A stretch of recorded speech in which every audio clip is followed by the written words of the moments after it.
Top Liepājas koncertzāle Lielais dzintars. Būvnieki strādā čakli, atpūšoties vien svētdienās, un pašam būvniecības procesam ik viens var sekot līdzi gan internetā Liepājas domas mājaslapā, gan klātienē vērot to, kā tiek izveidoti pazemes stāvi. Šajās dienās nulles cikls tiks noslēgts, un tad jau koncertzāles aprises parādīsies virs būvbedres un būs labāk saskatāmas. Ikdienu būvlaukumā strādā aptuveni 50 cilvēki, no kuriem lielākā daļa ir vietējie, bet ikdienas darbus organizē un uzrauga turpat 10 inženieri.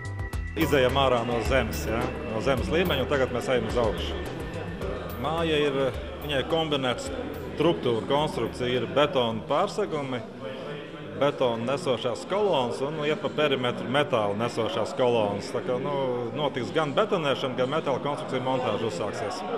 Šobrīd gribu teikt, ka projekts virzās labi, atbilstoši grafikam, atbilstoši plāniem, kā ir paredzēts, bet, protams, laika nav daudz. Šādam lielam objektam ir ļoti intensīvs darbs pie daudzām dažādām projektu sadaļām. Tā skaitā jau gan pie aprīkojuma jautājumiem, gan par apakšu uzņēmējiem, akustikas, elektroakustikas, visu arī zāles krēsliem mēs runājam. Tā kā laiks iet diezgan strauji uz priekšu un darba ir ļoti daudz.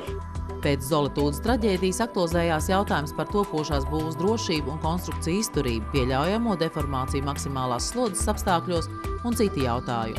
Lai gūtu pārliecību, ka būvas projekts un tā ekspertīze veikt atbilstoši visstingrākajām prasībām, pašvaldības tikšanos bija aicinājusi gan koncertzāles arhitektu, gan būvuzraudzības un autoru uzraudzības komandu pilnā sastāvā. Protams, pamatots ir jautājums, vai pašvaldība guva apliecinājumu, ka būve būs droša. Faktiski tas izskatās tā ļoti pārliecinoši. Latvijā es nezinu, vai kāds projekts vispār ir tik nopietni projektēts. Un tad mēs vēl pārunāsim šodien un tuvākās dienās vēl ar būvvaldi, lai tad gūtu pilnīgi visas atbildes uz tiem jautājumiem, kādas mums ir uzdevuši sabiedrība un kāda mums ir no dažādiem ekspertiem, lai tad jau nākošajā nedēļā varētu gala viedokli teikt, vai šeit ir vajadzīgas papildus vēl kādas izpētes vai nav vajadzīgas. Tikšanās laikā koncertzāles Lielais dzintars arhitekts Folkers Ginke apliecināja, ka būvniecība notiek kvalitatīvi, ievērojot visus aprēķinus. Turklāt sen neesot redzējis tik sakārtotu būvlaukumu. Savukārt būvkonstruktors Johans Birners iepazīstināja ar nesošo konstrukciju aprēķiniem 3 dimensijās. Johans Birners ir būvkonstruktors, kas strādājas gluži vai vienā pasaules malā, izstrādājot sarežģītas būvkonstrukcijas.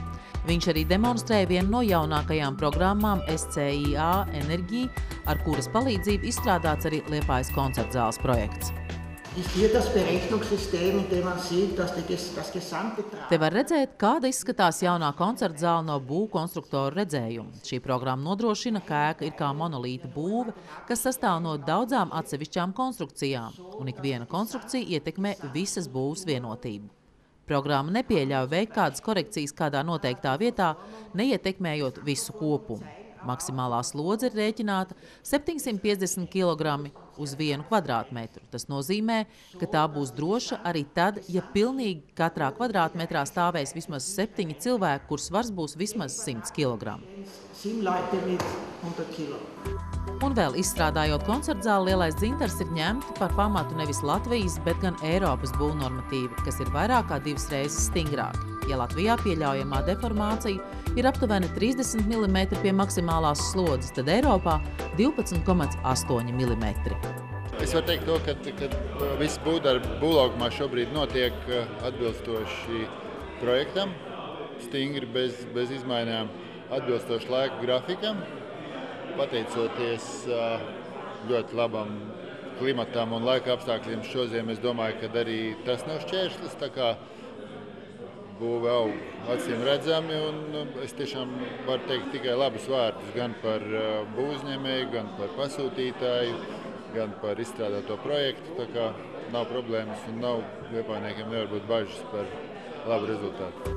Protams, koncertzālē vēl bez drošības ir ļoti svarīgs akustikas jautājums, kam gan projekta izstrādātāji, gan uzraugi pievērš lielu uzmanību. Jau šā gada augusta nogalē plānot koncertzāles spāru svētki, bet tā eksploatācijā jānodod līdz 2015. gada rudenim.